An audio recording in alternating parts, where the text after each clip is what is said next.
Okay, I got it right now.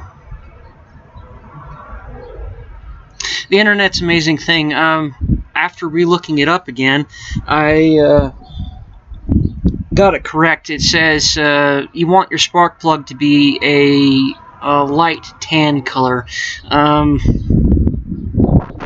That's okay. Learn everything every time. Getting too much oil could be being tilted forward, like I had it on mine. Having it too much oil could be too much oil in the crankcase. Having blow by, that's some other things. Of course, having oil being smoked, being burned, those are some other things through the exhaust. Those are some other signs there. But in this case, I do know definitely oil was coming through the dang thing in the chamber because it was being tilted too much forward.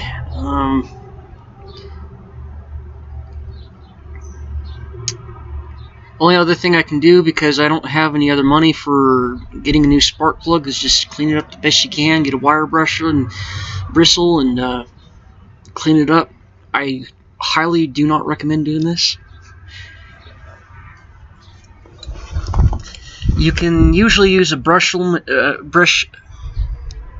not the grinder machine part, but the wire brush, and just kind of lightly run it across. It will clean it up.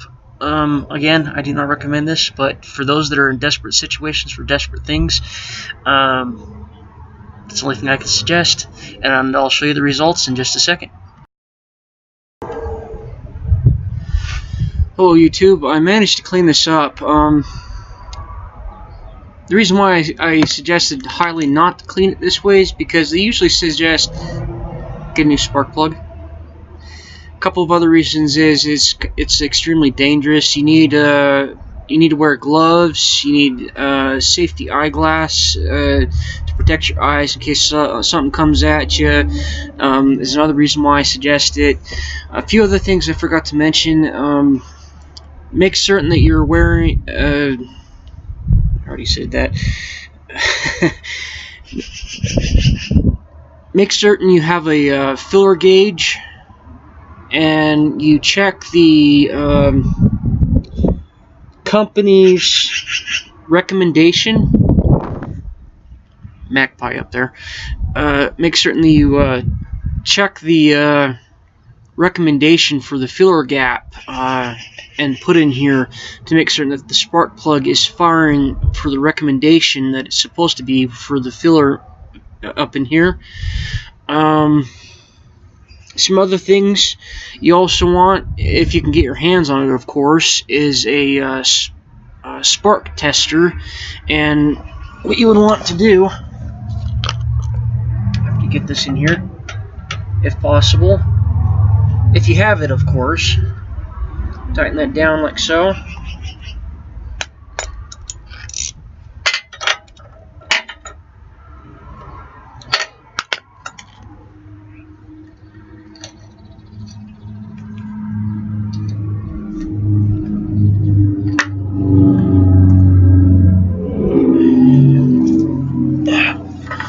This thing used to be my dad's, so it's really old, and it won't surprise me if it works or not.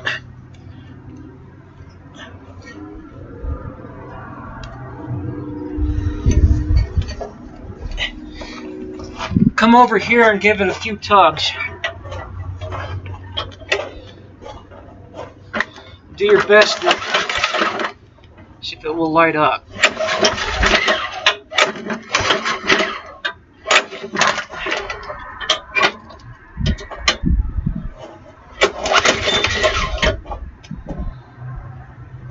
Of course, you're trying to keep your eye on it, and if you can or can't, it's kind of hard to say.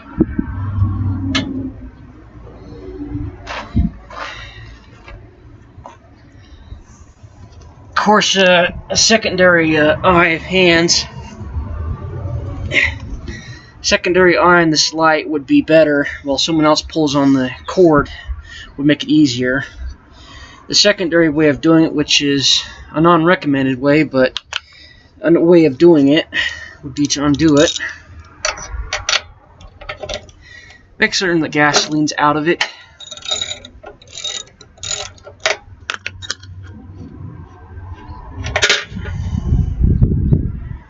was my grandfather's way.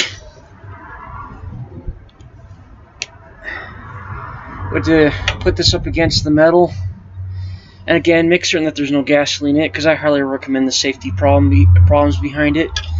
And somehow wedge this up against metal, pull the cable and the thing, and see if there's spark that way. Is the other way of doing it. Again, safety, safety, safety. No gasoline in the chamber or in the tank.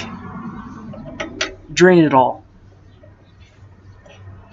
And even before then, I would highly recommend take the spark plug way away from this, give it a few pulls, and then when you're certain that there's nothing there and you smell nothing, then it might be safe.